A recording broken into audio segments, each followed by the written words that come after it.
الحمد لوليه والصلاة والسلام على نبيه وعلى آله وأصحابه المتعددين بآدابه أما بعد فأعوذ بالله من الشيطان الرجيم بسم الله الرحمن الرحيم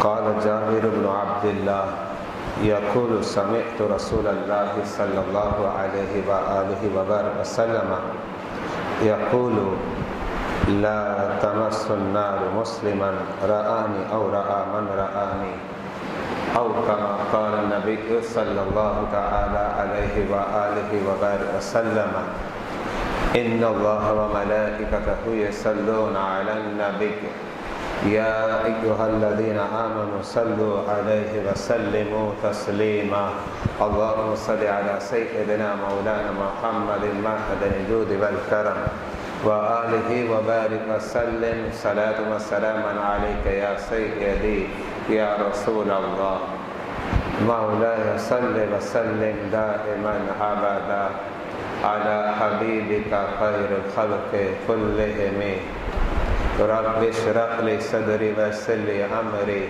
واحلل عقدة من لساني يفقهوا قولي حسبنا الله نعم الوكيل نعم المولى ونعم النصير.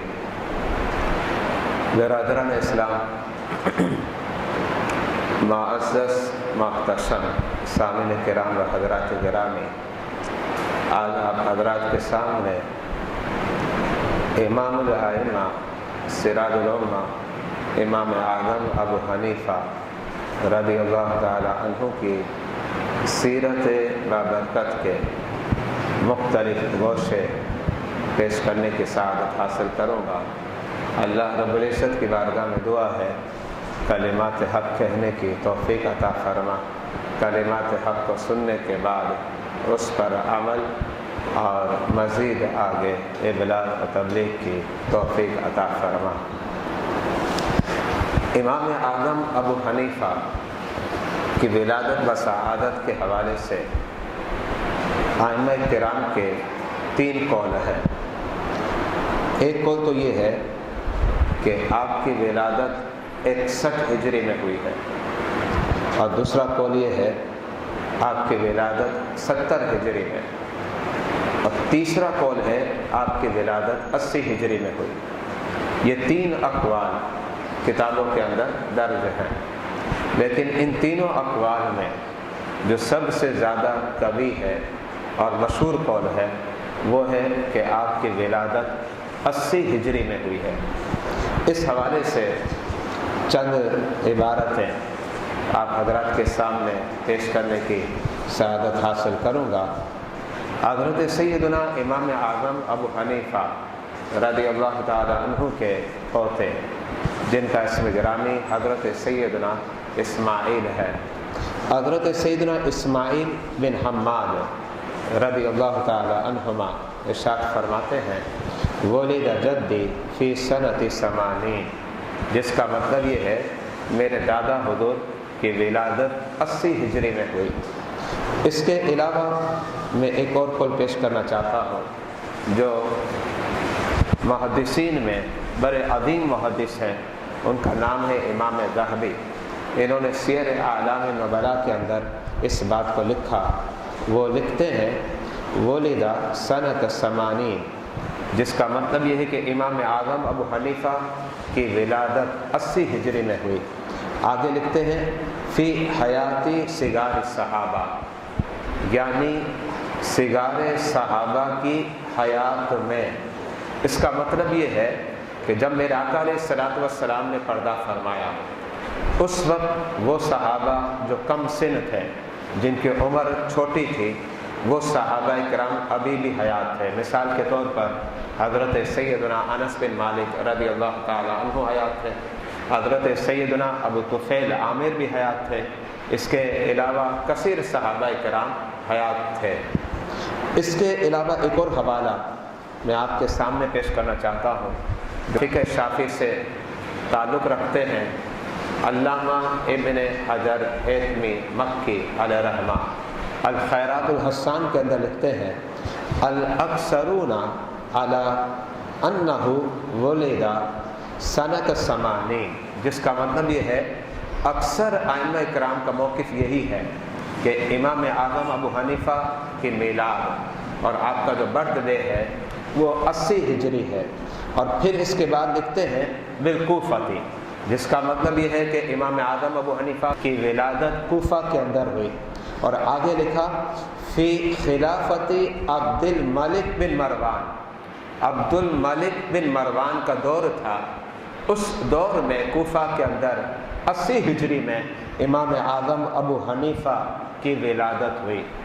امام اعظم ابو حنیفہ کا نام کیا ہے، آپ کی کنیت کیا ہے، آپ کا لقب کیا ہے، یہ واضح کرتا ہوں۔ امام اعظم ابو حنیفہ کا نام نعمان تھا، آپ کے والد گرامی کا نام ثابت، اور آپ کے دادا چونکہ ابتداء مجوسی تھے، اور جب حالت مجوسی میں تھے تو اس وقت آپ کا نام تھا زوتا، لیکن جب آپ نے اسلام کو قبول کر لیا تو پھر آپ کا نام رکھا گیا نعمان۔ اس کا مطلب یہ ہوا امام اعظم ابو حنیفہ کا نام بھی نعمان ہے، اور آپ کے دادا حضور کا نام بھی نعمان ہے۔ آپ کے دادا حضور نے اسلام قبول کر لیا، اس کے ایک طویل عرصے کے بعد جب آپ کے گھر میں ثابت کی ولادت ہوئی تو آپ ثابت کو لے کر، اس وقت غالباً ثابت کی عمر 2 سال یا 3 سال تھی، آپ کے دادا حضور اپنے لخت جگر حضرت سیدنا ثابت کو حضرت علی شیر خدا کی بارگاہ میں لے گئے اور عرض کی کہ آپ میرے بیٹے کے لیے دعا کیجیے۔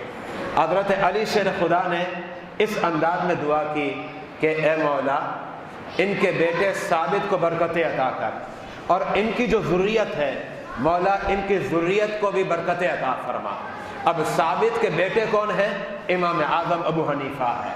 اس کا مطلب یہ ہوا حضرت علی شیر خدا نے ڈائریکٹ اللہ کی بارگاہ میں جو برکت کی دعا سے نوازا ہے، تو وہ برکت کی دعا آپ کے والد ماجد کے لیے بھی تھی، اور وہی برکت کی دعا امام اعظم ابو حنیفہ کے لیے بھی تھی، اور غالباً اسی دعا کی برکتیں ہیں کہ آج امام اعظم ابو حنیفہ کا چرچا شرق، غرب، شمال اور جنوب، جہاں آپ دیکھو میرے امام اعظم ابو حنیفہ کا چرچا نظر آتا ہے۔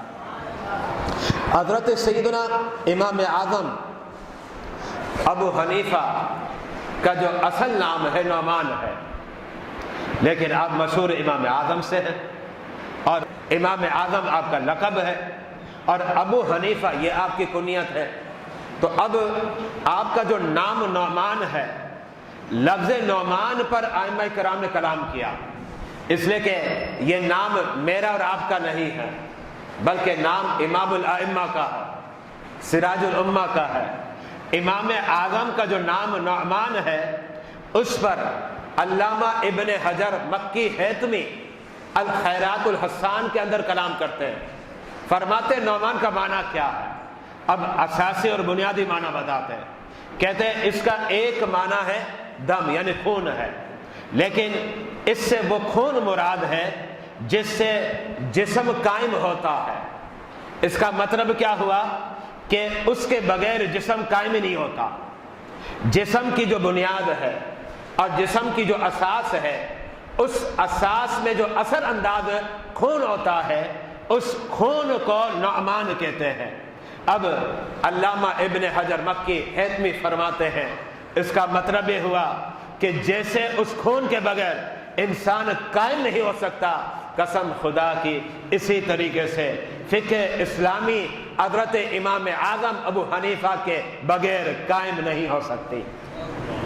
یہ نعمان کا ایک معنی۔ اب آئے دوسرا معنی، نعمان کا دوسرا معنی بیان فرماتے نعمان کا دوسرا معنی روح ہے، اور پھر خود بتاتے بتاؤ روح کے بغیر کچھ چلتا ہے؟ روح کے بغیر تو انسان بالکل سمجھے کہ پتھر ہو جاتا ہے اور ساکن اور منجمد ہو جاتا ہے۔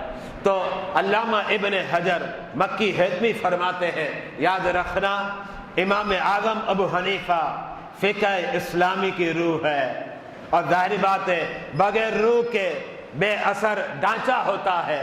اگر امام اعظم ابو حنیفہ کو نکال دیا جائے تو پھر دور موجودہ میں فقہ اسلامی کا نام و نشان ہی مٹ جائے گا۔ اور اس کے بعد ایک اور وجہ بھی بیان کرتے ہیں علامہ ابن حجر مکی علیہ رحمہ الخیرات الحسان کے اندر، فرماتے ہیں نعمان فعلان کا وزن ہے اور اس کا اصل مادہ نعمت ہے۔ اس کا مطلب کیا ہے؟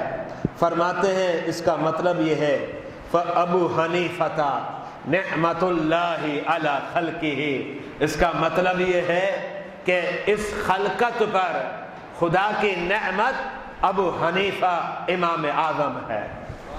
یہ علامہ ابن حجر حیثمی مکی علیہ رحمہ ارشاد فرماتے ہیں۔ اب ہم مزید آگے بڑھتے ہیں۔ حضرت سیدنا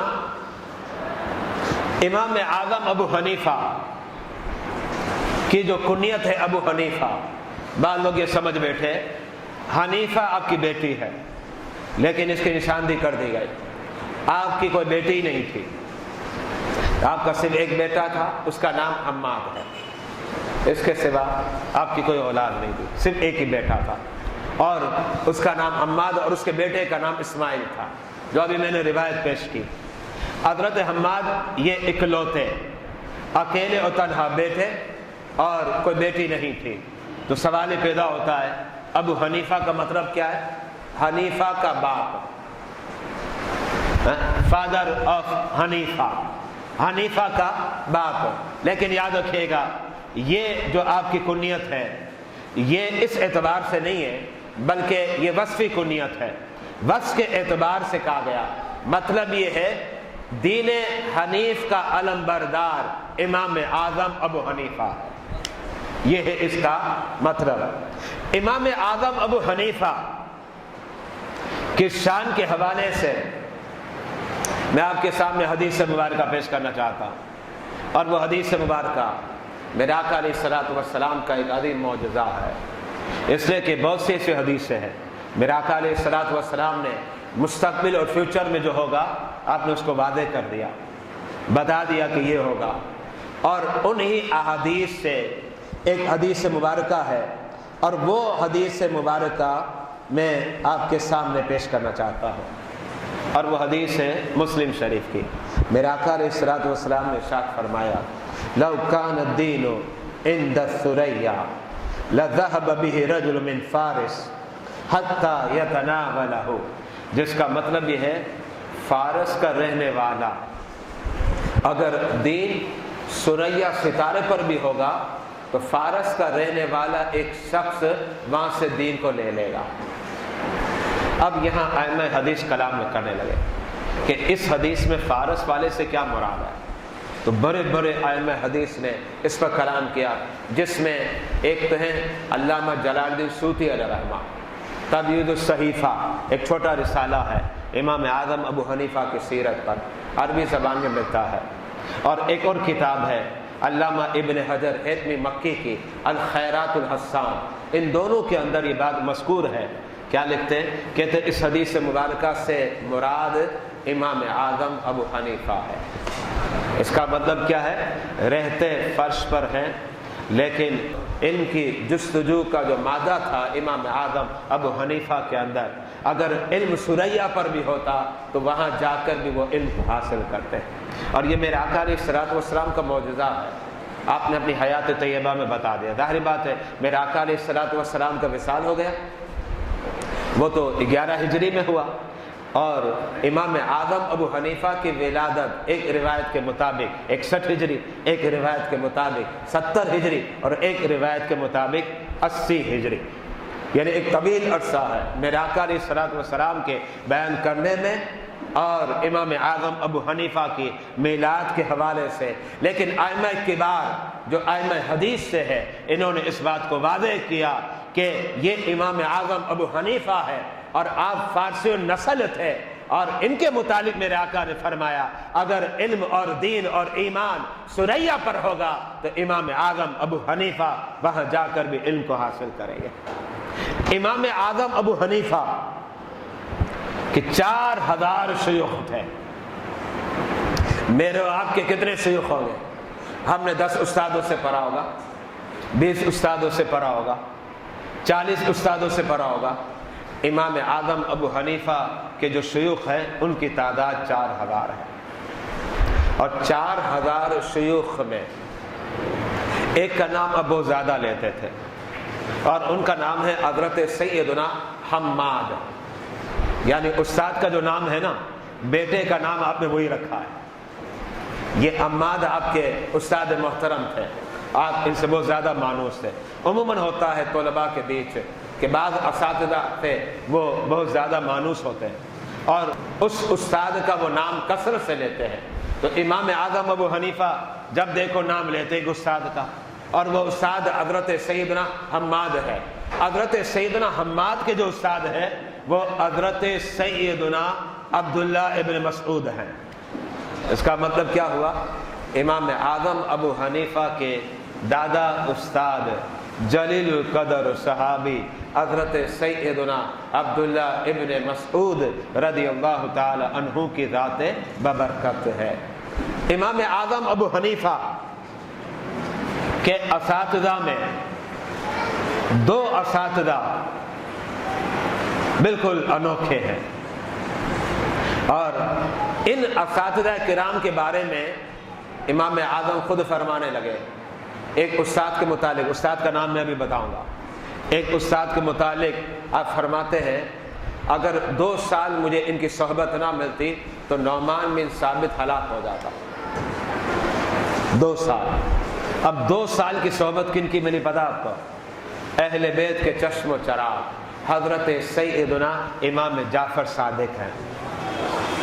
امام جعفر صادق کی صحبت میں آپ 2 سال رہے اور علم سیکھتے رہے، اور کچھ عرصہ آپ حضرت سیدنا امام محمد باقر کی صحبت میں بھی رہے۔ اس کا مطلب ہے کہ اہل بیت کا فیضان امام اعظم ابو حنیفہ کے در سے مل رہا ہے، اور وہ فیضان کس کا ہے؟ حضرت سیدنا امام جعفر صادق کا ہے، اور حضرت سیدنا امام محمد باقر رضی اللہ تعالی عنہما، ان دونوں ذوات مقدسہ کا فیض امام اعظم ابو حنیفہ سے قیامت تک کے حنفیوں کو ملتا رہے گا۔ اور الحمدللہ ہم حنفی ہیں تو ہمیں بھی الحمدللہ رب کا فضل ہے، امام اعظم ابو حنیفہ کا فیض مل رہا ہے، اور اس فیض میں جو مضمر فیضان ہے وہ اہل بیت کا ہے۔ حضرت سیدنا امام اعظم کی ایک بہت بڑی فضیلت، اور اس فضیلت کے حوالے سے بہت سے لوگ چیڑتے بھی ہیں، جو ائمہ کرام کو نہیں مانتے نا، انہیں آگ لگ جاتی ہے، مرچی لگ جاتی ہے۔ اور وہ فضیلت کیا ہے؟ تابعیت کی ہے۔ امام اعظم ابو حنیفہ یہ وہ عظیم ہستی ہے کہ آپ تابعی ہیں۔ تابعی کس کو کہتے ہیں؟ جس نے حالت ایمان میں صحابہ کا دیدار کیا اور حالت ایمان میں دنیا سے وہ چلا گیا، اس کو تابعی کہتے ہیں۔ تو تابعیت کا شرف جو ہے امام اعظم ابو حنیفہ کو حاصل ہے، اور آپ نے ایک صحابی کو نہ دیکھا، بلکہ جب تحقیق کی گئی تو تحقیق کے بعد علماء نے اس بات کو کتابوں میں لکھا کہ 22 صحابہ کرام کا دیدار کیا ہے، 22، اور چند صحابہ کرام سے تو آپ نے احادیث مبارکہ کو روایت کیا، جن میں حضرت انس بن مالک رضی اللہ تعالی عنہ کا اسم گرامی بھی آتا ہے۔ تو امام اعظم ابو حنیفہ کے دادا تابعی تھے، آپ کے دادا تابعی تھے، میں نے نام بتا دیا، نعمان ہے، اور وہ ان کو صحبت کن کی ملی؟ حضرت سیدنا علی شیر خدا کی۔ آپ کے والد ماجد حضرت سیدنا ثابت تھے، وہ بھی تابعی تھے، اور خود امام اعظم ابو حنیفہ یہ خود بھی تابعی تھے۔ اس کا مطلب 3 نسلیں ہو گئی، دادا بھی تابعی، باپ بھی تابعی، اور پھر بیٹا بھی تابعی، تینوں تابعی۔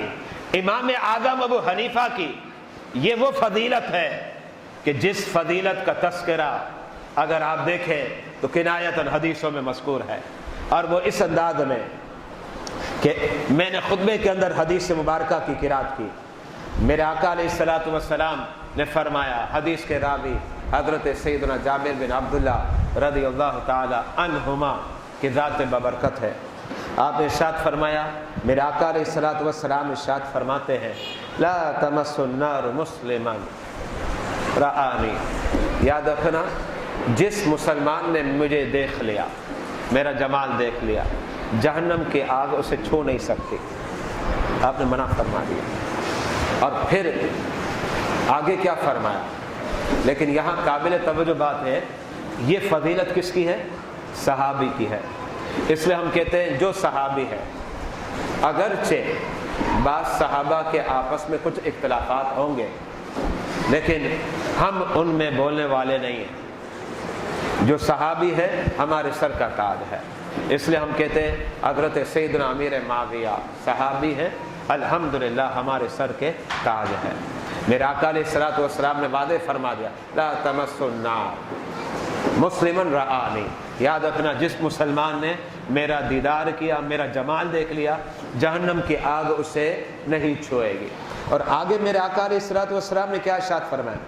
ترمذی شریف کی حدیث، میرے آقا علیہ الصلوۃ والسلام نے فرمایا، او رآ من رآنی، فرمایا یہ فضیلت صرف میرے صحابہ کی نہیں ہے، جس نے میرے صحابہ کو دیکھا اسے بھی جہنم کی آگ نہیں چھوئے گی۔ اس کا مطلب کیا ہے؟ تابعی ہونا یہ بہت بڑی فضیلت ہے، بہت بڑی فضیلت۔ صحابہ کرام کو جہنم کی آگ نہیں چھوئے گی، میرے آقا کے فرمان کے مطابق تابعین اعظام کو بھی جہنم کی آگ نہیں چھوئے گی۔ اور ابھی میں نے واضح کر دیا، امام اعظم ابو حنیفہ نے تقریباً 22 صحابہ کرام کا دیدار کیا۔ بات واضح ہو گئی کہ آپ کے دادا تو تابعی ہیں، آپ کے والد تو تابعی ہیں، قسم خدا کی امام اعظم ابو حنیفہ بھی تابعی ہے۔ امام اعظم ابو حنیفہ نے علم پر جو کمال حاصل کیا اس کی کوئی مثال نہیں ملتی۔ اور ظاہری بات ہے جب رب کسی سے کام لینا چاہتا ہے تو حافظے بھی بڑے قوی دیتا ہے۔ امام اعظم کا حافظہ، دماغ، ذہانت، فطانت مثالی تھی۔ لوگ چرچے کرتے تھے امام اعظم کے برابر عقل کسی کو نہیں ملے گی۔ آپ اس سے اندازہ لگائے، حضرت سیدنا امام مالک فرماتے تھے کہ یہ جو ستون نظر آ رہا ہے، اب دیکھیے ستون کس کا بنا ہوا ہے؟ ظاہر بات ہے ماربل لگا ہوا ہے۔ امام مالک فرماتے تھے اللہ تعالیٰ نے امام اعظم کو وہ دماغ دیا ہے کہ اگر ستون کے متعلق کہہ دیں نا یہ سونے کا ہے تو پھر ثابت کر کے دکھائیں گے۔ یہ اللہ نے آپ کو ذہانت و فطانت دی۔ اور اسی زمانے کے ایک بہت بڑے محدث، ان کا نام ہے حضرت سیدنا علی بن عاصم۔ آپ کیا فرماتے ایک ترازو لے لو اور ترازو کے ایک پلڑے میں آدھے انسانوں کی عقلوں کو ڈال دو۔ اب ڈالا تو نہیں جا سکتا، اس لیے کہ عقل تو مجرد ہے، اسے تولا نہیں جا سکتا۔ یہ بات ذہن میں رکھیے گا، جو چیز مجرد ہوتی وہ تولی نہیں جاتی۔ جسم تولا جا سکتا ہے، عقل وہ جوہر مجرد ہے، اور جو جوہر مجرد ہوتا ہے اسے تولا نہیں جا سکتا۔ تو عقل جب جوہر مجرد ہے تولا نہیں جا سکتا، لیکن یہاں امام اعظم کی عقل کو بیان کرنا مقصود تھا۔ آپ فرماتے ہیں آدھے انسانوں کی عقلوں کو جمع کرو اور ترازو کے ایک پلڑے میں ڈال دو، اور دوسرے پلڑے میں امام اعظم ابو حنیفہ کی عقل ڈالو، ایک بندے کی، اور دوسرے پلڑے میں آدھے انسانوں کی۔ کہا اللہ نے آپ کو وہ عقل دی ہے کہ آدھے انسانوں کی عقلوں پر امام اعظم ابو حنیفہ کی عقل غالب ہو جائے گی، اور وہ پلڑا جس پلڑے میں امام اعظم ابو حنیفہ کی عقل کو رکھا گیا ہے وہ وزنی اور بھاری ہو جائے گا۔ رب نے اس قدر جو ہے امام اعظم ابو حنیفہ کو عقل عطا فرمائی۔ اور فقہ میں کیا کام کیا، جو فقہ میں امام اعظم نے کام کیا ہے، سب کو چھوڑے امام شافعی، جن کے متعلق کہا جاتا ہے کہ امام اعظم کے بعد یہ دوسرے مجتہد ہیں، امام شافعی فرماتے من اراد ان یعرف الفقہ، جو ارادہ رکھتا ہے کہ فقہ سیکھے، اسے یہ سمجھنا ہے کہ قرآن اور حدیث کے مسائل اور قرآن و حدیث کی باریکیاں سمجھنی ہے، تو کہتے ہیں من اراد ان یعرف الفقہ، جو چاہتا ہے کہ فقہ کو سمجھے، فیلزم ابا حنیفہ و اصحابہ، تو تو پھر اسے امام اعظم اور آپ کے اصحاب کے دامن سے چمٹنا پڑے گا۔ یہ امام شافعی فرماتے ہیں کہ جسے فقہ سمجھنی ہے، جسے نماز، روزہ، زکوٰۃ، حج اور معاملات، نکاح کے مسائل کو سمجھنا ہے، تو بقول امام شافعی کے جو دوسرے نمبر پر امام کہلاتے، انہوں نے فیصلہ کر دیا فَيَلْزَمْ أَبَا حَنِيفَةَ وَأَصْحَابَهُ، تمہیں امام اعظم اور ان کے اصحاب کے دامن سے چمٹنا پڑے گا، پھر تمہیں فقہ آئے گی، پھر تمہیں قرآن اور حدیث کی باریکیوں کا علم آئے گا۔ اور آگے کیا فرماتے ہیں امام شافعی؟ فرماتے فَإِنَّ النَّاسَ كُلَّهُمْ عَيَالٌ عَلَيْهِ فِي الْفِقْهِ، کہتے یاد رکھنا جتنے بھی فقہ کے دعوے دار ہیں، جو کہتے ہیں مجھے فقہ آتی ہے، مجھے نماز، روزہ، زکوٰۃ، حج، نکاح، معاملات کے مسائل آتے ہیں، تو امام شافعی فرماتے ہیں جتنے بھی انسان قیامت تک اس دور سے لے کر جو بھی مدعی بنا ہے مجھے فقہ آتا ہے، قسم خدا کی ہر ایک جو ہے یہ اولاد ہے امام اعظم ابو حنیفہ کی، اور امام اعظم ابو حنیفہ اس کے فادر ہیں، اس لیے کہ آپ کے دامن ہی سے فقہ پھیلی ہے اور وہیں سے لوگ سیکھ رہے ہیں اور سمجھ رہے ہیں۔ اس کا مطلب کیا ہوا پتہ آپ کو؟ مطلب یہ ہے امام شافعی کے قول کے پیش نظر بتا رہا ہوں، جو کہ حقانیت اور صداقت پر مبنی ہے۔ آج جب آپ جمعے کی نماز پڑھیں گے نا، جمعے کی نماز جو آپ پڑھیں گے وہ فقہی مسائل بھی ہمیں دربار امام اعظم سے ملے ہیں۔ اس کا مطلب ہے کہ آج جو آپ جمعے کی نماز پڑھیں گے اس کا ثواب بھی امام اعظم کو پہنچ رہا ہے، اس کا ثواب بھی، اور قیامت تک جتنے مسلمان آتے رہیں گے اور عبادات کرتے رہیں گے، کوئی نماز پڑھتا ہے، روزے رکھتا ہے، کوئی زکوٰۃ دیتا ہے، کوئی حج کرتا ہے اور دیگر جو ہے معاملات کو شریعت کے مطابق اختیار کرتا ہے، یاد رکھے گا سب پر احسان کس کا ہے؟ بقول امام شافعی کے فرما دیا عیال علیہ فی الفقہ، یاد رکھنا ساری فقہ جو ہے امام اعظم کے دربار سے ملی ہے، امام اعظم کے دربار سے ملی ہے۔ اگر قرآن کو سمجھنا ہے تو امام اعظم کے دربار سے ملا ہے، حدیث کو سمجھنا ہے تو امام اعظم کے دربار سے ملا ہے، صحابہ کے اقوال کو سمجھنا ہے تو امام اعظم ابو حنیفہ کے دربار سے ملا ہے۔ یہ دعویٰ میں نہیں کر رہا اور 14ویں صدی کا کوئی عالم نہیں کر رہا، بلکہ سیدی امام شافعی علیہ رحمت الرحمن نے اس سے وعدے کیا۔ اور سنیے امام اعظم ابو حنیفہ نے کیا کیا، ایک علماء کا بورڈ بنایا، اس بورڈ میں 1000 علماء تھے۔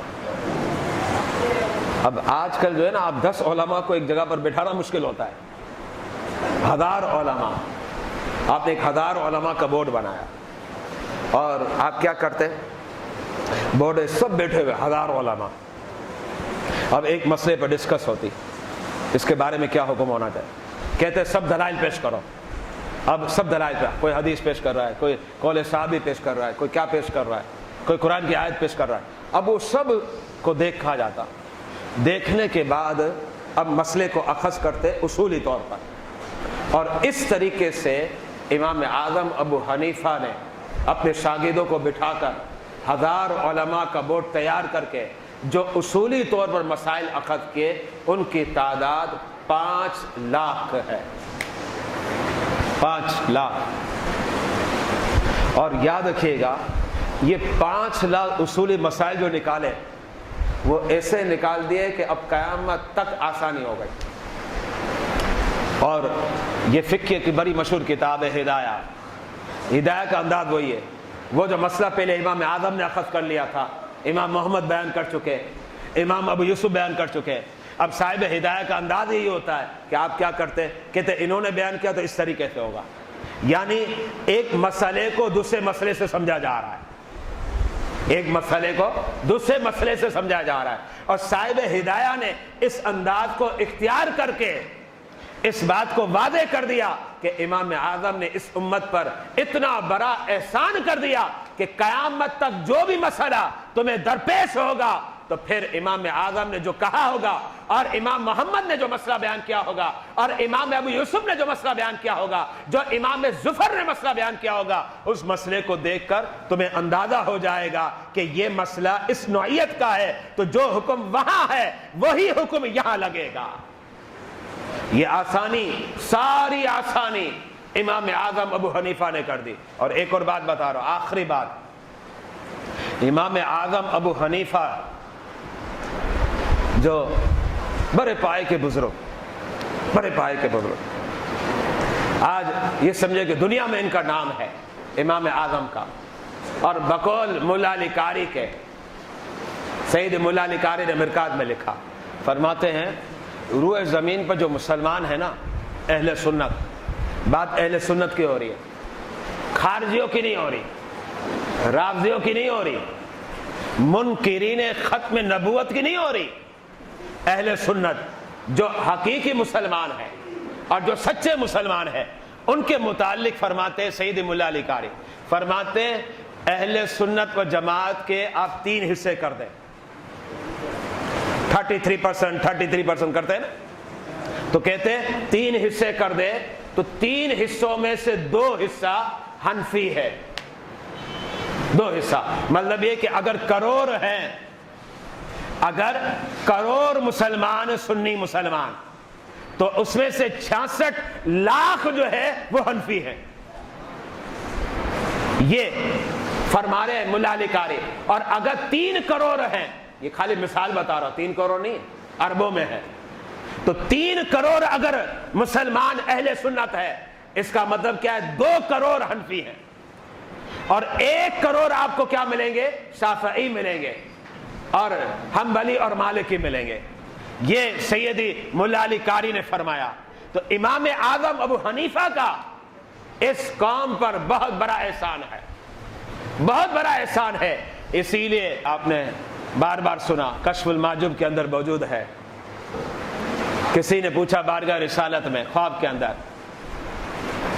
این اطلبک یا رسول اللہ صلی اللہ علیہ وسلم، میں آپ کو کہاں تلاش کروں، این اطلبک یا رسول اللہ صلی اللہ علیہ وسلم، تو میرے آقا علیہ الصلوۃ والسلام نے کیا فرمایا، فرمایا عند علم ابی حنیفہ تھا، امام اعظم ابو حنیفہ کے پاس میں مل جاؤں گا، ان کے علم کے پاس۔ آپ اس سے اندازہ لگائیں کہ امام اعظم ابو حنیفہ کا مقام کتنا بلند ہے، رب نے کتنی عظمت عطا فرمائے۔ بڑے بڑے اکابر اولیاء امام اعظم ابو حنیفہ کے مقلد نظر آتے ہیں۔ آپ نے نام نہیں سنا خواجہ غریب نواز کا؟ سید خواجہ غریب نواز کون تھے؟ امام اعظم ابو حنیفہ کے مقلد پیروکار تھے۔ بابا فرید الدین گنج شکر کون تھے؟ امام اعظم ابو حنیفہ کے پیروکار اور مقلد تھے۔ بڑے بڑے اکابر اولیاء کرام کی سیرت اٹھائیے، آپ کو وہ اکابر اولیاء کرام جو ہے امام اعظم ابو حنیفہ کے مقلد نظر آتے۔ حضرت سیدنا داتا گنج بخش علی اجمیری کون تھے؟ آپ بھی امام اعظم ابو حنیفہ کے مقلد۔ اب مجھے بتائیں، اتنا بڑا امام کہ بڑے بڑے اکابر اولیاء کہتے ہیں یہ ہمارا امام ہے۔ خواجہ صاحب کو پوچھو کون ہے آپ کا امام، کہتے ہیں امام اعظم ابو حنیفہ۔ داتا صاحب کو پوچھو کون ہے امام، تو کہتے ہیں امام اعظم ابو حنیفہ۔ بابا فرید الدین گنج شکر کو پوچھو کون ہے امام، تو کہتے ہیں امام اعظم ابو حنیفہ۔ تو امام اعظم ابو حنیفہ اکابر اولیاء کے امام ہیں۔ یہ ہمیں شرف ملا ہوا ہے کہ الحمدللہ ہم بھی اس دربار کے گدا ہیں۔ لیکن ایک بات ذہن میں رکھیے گا، بعض لوگ اس کا رنگ کیا دے رہے ہیں وہ سن لیں، بس یہ بات ختم کر رہا ہوں۔ بعض لوگوں نے یہ رنگ دے دیا، کہتے ہیں ہم قرآن کو ماننے والے، ہم حدیث کو ماننے والے، تم امام اعظم کو ماننے والے۔ بے وقوفو، عقل کیا گاف چلنے گئی ہے؟ کہاں چلے گا؟ امام اعظم کو ہم کیوں مانتے ہیں؟ اس لیے مانتے ہیں کہ وہ قرآن و حدیث ہی کے مسائل بیان کر رہے ہیں۔ یہ تو اس وقت آپ جو ہے نا کمپیئر کریں، تقابل مقابلہ کریں کہ معاذ اللہ امام اعظم قرآن اور حدیث کے مقابلے میں ہو، نہیں، قرآن و حدیث کے مقابلے میں نہیں ہے، بلکہ امام اعظم کی بات ہم اس لیے مان رہے ہیں کہ آپ نے قرآن اور حدیث سے مسائل کو نکالا، گویا ان کی بات جو ہم مان رہے ہیں وہ در حقیقت قرآن اور حدیث پر عمل کیا جا رہا ہے۔ میں اس کی مثال پیش کر رہا ہوں، وہ یہ ہے، آپ کسی عالم کے پاس جاتے ہیں، مسئلہ پوچھنے گئے، حضرت یہ کیا مسئلہ ہے؟ اب اس عالم نے آپ کو کہا یہ مسئلہ ہے، تو آپ کیا یہ کہو گے یہ تو تیرا مسئلہ ہے، اپنے گھر کا ہے؟ تو عالم کیا کہے گا، میں اپنی طرف سے تھوڑی بتا، یہ قرآن میں ہے یا حدیث میں ہے، اس سے بیان کر رہا ہوں۔ مطلب کیا کہ وہ عالم جو بیان کر رہا ہے، وہ عالم کہاں سے بیان کر رہا ہے؟ قرآن و حدیث سے بیان کر رہا ہے۔ اس لیے کہ جب وہ قرآن و حدیث سے بیان کر رہا ہے تبھی تو مان رہے ہیں۔ تو امام اعظم ابو حنیفہ جو ہے یہ قرآن اور حدیث کے مقابلے پر نہیں ہے، اور بعض لوگ یہ تاثر دے رہے قرآن و حدیث کے مقابلے پر، اور مقابلے پر لا کر لوگوں کو گمراہ کر رہے ہیں۔ قسم خدا کی، امام اعظم ابو حنیفہ یہ وہ عظیم شخصیت ہے جس نے ہمیں قرآن بھی سکھلایا اور جس نے ہمیں حدیث بھی سکھلائی، اور الحمدللہ اسی لیے ہم مانتے ہیں، اسی لیے ہم پیروکار ہیں۔ اور اگر کوئی شخص قرآن اور حدیث کا باغی ہے، قسم خدا کہ ہم اسے کبھی امام مان ہی نہیں سکتے، ہم اسے امام مان ہی نہیں سکتے۔ ہم نے امام اس لیے مانا ہے کہ امام اعظم ابو حنیفہ وہ ہستی ہے جنہوں نے قرآن اور حدیث سے مسائل نکالے، اور جو لوگ انکار کرتے ہیں نا، نہیں مانتے۔ ایک اور بات بتا دو، ان کے جو بڑے اہل علم ہوتے ہیں جو نہیں مانتے، ان کے بڑے وہ بھی چپ چھپا کر کیا کرتے ہیں پتہ آپ کو؟ وہ بھی جب لوگوں کے سامنے نہیں، اپنی عوام کو بیوقوف بناتے ہیں، لوگوں کے سامنے نہیں، علیحدہ سے جب چار دیواری میں ہوتے ہیں نا، تو پھر یہی ڈھونڈتے ہیں یار امام اعظم نے کیا لکھا ہے، کیونکہ انہوں نے جو لکھا ہوگا وہ صحیح ہوگا۔ اچھا امام محمد نے کیا لکھا ہے، امام ابو یوسف نے کیا لکھا ہے؟ تم بیوقوف، یہ بڑے ان کے پڑھے لکھے، چار دیواری میں تو یہ خود بھی امام اعظم کے یہاں تلاش کرتے رہتے ہیں، اور لوگوں کے سامنے آ کے کیا کہتے ہیں، نہیں نہیں یہ امام اعظم کو قرآن و حدیث کے مقابلے میں کھڑا کر دیا ہے۔ معاذ اللہ، ظالموں، قرآن و حدیث کے مقابلے میں نہیں کیا، بلکہ قرآن و حدیث کو سمجھنا ہے تو آؤ در امام اعظم پر آ جاؤ، امام اعظم کے در سے تمہیں پتا چلے گا قرآن کیا کہتا ہے اور حدیث کیا بیان کرتی ہے۔ الحمدللہ، تو ہم امام اعظم ابو حنیفہ کے مقلد و پیروکار ہیں۔ اور بعض لوگوں نے یہ بھی کہہ دیا، ایک بات پھر ذہن میں آ گئی، سن لیں، بعض لوگوں نے کہا یار تم نے امام اعظم کو اپنا امام بنا دیا، ہمارا امام تو محمد مصطفیٰ ہے صلی اللہ علیہ وسلم۔ تو میں نے کہا بے وقوفو، ہم نے کیا امام اعظم کو نبی کے مقابلے میں امام مانا ہے؟ ہم نے یہ تھوڑی مانا ہے۔ اور اگر جو بھی امام کا لفظ استعمال کرے وہ مقابلے پر آ جاتا ہے، تو جو مسجد میں امامت کرتا ہے اسے امام کہنا بھی چھوڑ دو نا۔ کیوں کہتے ہو اسے امام؟ کیونکہ جو اعتراض تم ہم پر کر رہے ہو وہی اعتراض پھر سر پھرا تم سے بھی کرے گا کہ کیا یہ مسجد کا جو امام ہے یہ نبی کے مقابلے میں نہیں۔ قسم خدا کی، آج جو مصلی پر کھڑا ہے اور امامت کرتا ہے یہ صدقہ بھی میرے مصطفیٰ کا ہے، اور جو امام اعظم ابو حنیفہ ہے یہ بھی میرے مصطفیٰ کے دربار سے تحفہ ہے۔ الحمدللہ ہمارا یہ ایمان ہے۔ اللہ تعالیٰ جو ہے مجھے اور آپ کو عمل کی توفیق عطا ہو۔ واقعہ الحمدللہ رب العالمین۔